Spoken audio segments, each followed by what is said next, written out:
from the Lakeside Newsroom of the Henrico Citizen, your hometown news source since 2001. This is the Henrico News Minute with publisher Tom Lapis.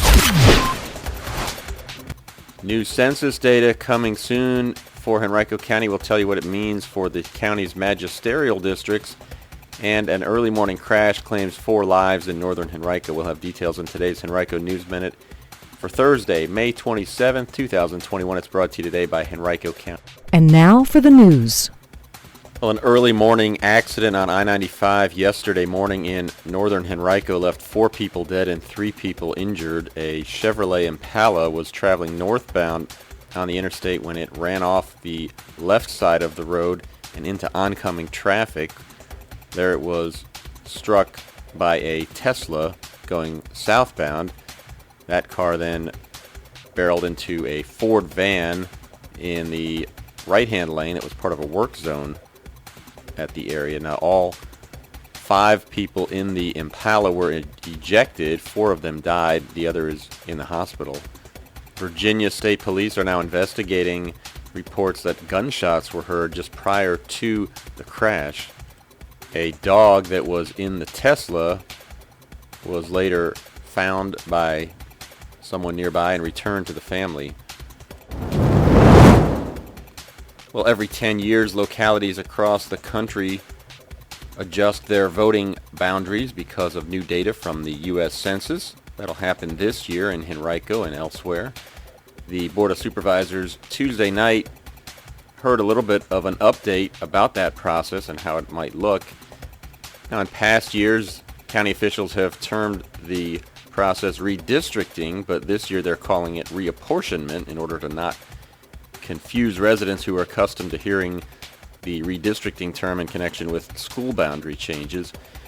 Thanks to the recent passage of the Virginia Voting Rights Bill by the General Assembly earlier this year, the Board of Supervisors will have to determine which of 2 possible paths to take in determining its new boundaries for the county. The shorter of the 2 would require pre-clearance through the Virginia Attorney General's office. That's a process that would be concluded no more than 60 days after the submission of plans by the county, while the longer version would require a number of formal public input opportunities. So too would the former, but in more consolidated terms. The longer plan would require supervisors to hold 2 public hearings, one in late November to receive initial input, then a second next April, following a 6-week period of public comment, and then another required 1-month wait period after that April public hearing before the county could submit plans in mid-May. The shorter plan, however, would not require the 6-week public comment period, so supervisors would hold their first public hearing October 26th of this year and the second on December 14th, while conducting a number of public information sessions concurrently within that same time frame, then submitting a final plan to the Attorney General's office that same month.